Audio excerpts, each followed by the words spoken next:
Hello everyone, I hope you are doing well. So in the last episode I tried to make a map in Vue and things didn't work out really well as I envisioned. The map is easy.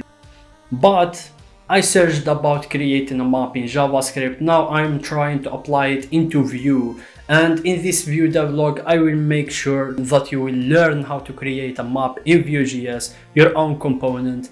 And yeah, we will try to finish up the X Live today.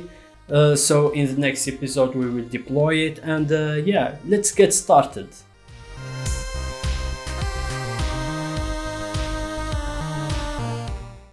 Alright, welcome back to this X Live website. So last time we ended up with a monstrosity of a map. Not really, it's just a static map, so it's a monstrosity for me because we do not use stock shit over here. We just use custom things. So I went ahead, tinkered with it a bit, and I ended up with this superb of a map.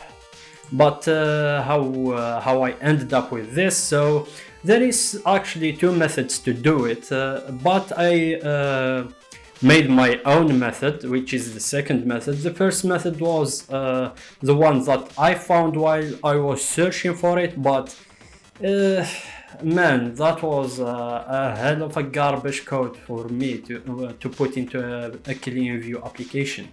So let's jump into the code, and I will show you how I did it. So the usual way of doing it, or the way that people did it before me, that they had to insert a script here which has a link, a source link of the Google API. You add your API key and you are good to go, and then you go to your script and yeah, you load the map. But that was a piece of shit of a code, because yeah, that means that it is not a component, first of all, and that means, second of all, anyone who is inspecting your goddamn site, if for example I go like this and do this inspect, the fucking API key will appear here in inspected elements. Man, that's dangerous. So I had to go with something safer, and that is using data. So instead of creating the script inside the index.html, I used something, a library that Google made called Google Maps /js/API-loader. So it's the Google Maps loader. So yeah, that's what I did. And first things that you might notice, I didn't use methods, so I used mounted.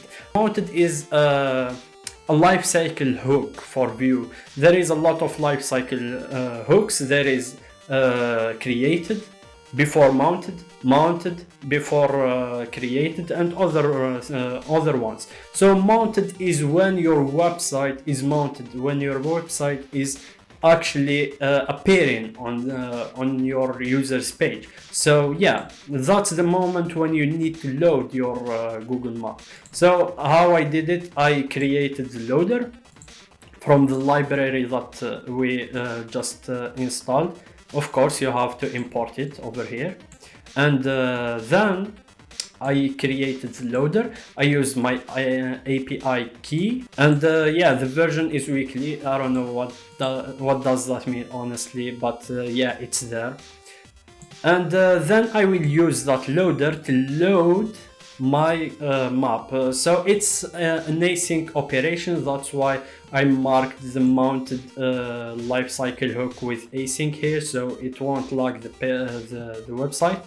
And yeah, after loading it, I will apply it to an element, which brings us to this div over here.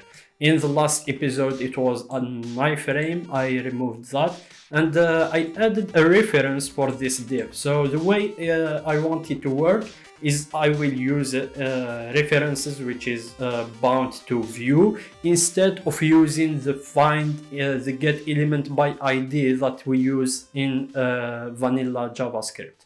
So let's get back to the mounted method. Yeah, what I did is that new window.google.maps.map, so you can initialize your map, and then I called this $reps, which is a collection of references that are stored in your website that you create. Of course, we created the map reference, so I used the map reference over here.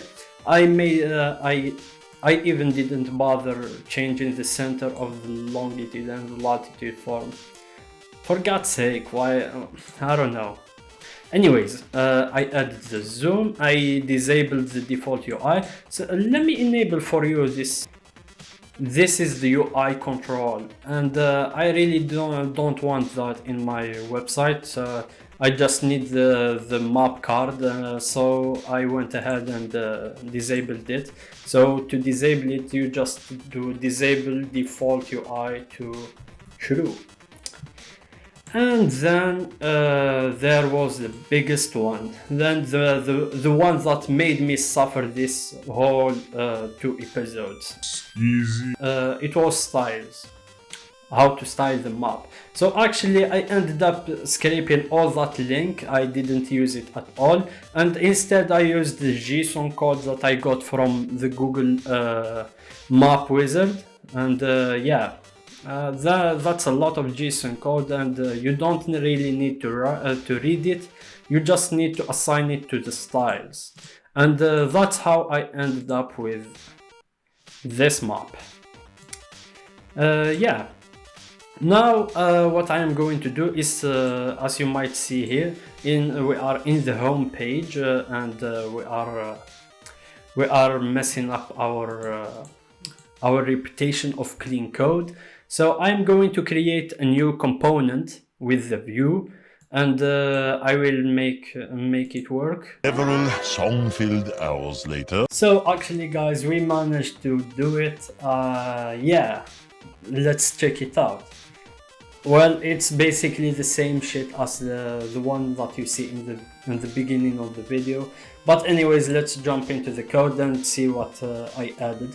So the props are API key, so you guessed it. I'm not passing that shit in a string format to anywhere. So I will be using props as a secure way to do that. The zoom level, so yeah, of course. So you will need to give the user of the component that control over the zoom level of his own map, and the default map, the default UI, you can use it. I don't want to use it personally, but if there is someone who wants to use it, there is an option for that. And for the center, it's up for the user, of course, to determine the center of his map. So yeah, everything else is just copy paste from the home screen, and that's how I made my own detachable map component. So now whenever I need a map component in Vue.js, I will just use this one. As you can see here, I used the directives for the props to pass the props as data, so it is even more secure, because data, it's not really made into the HTML. So if we can go here, go like this, inspect elements, you can't read really, you really can't read this or this, right? So that's what I meant by using this. Yeah, that's absolutely great.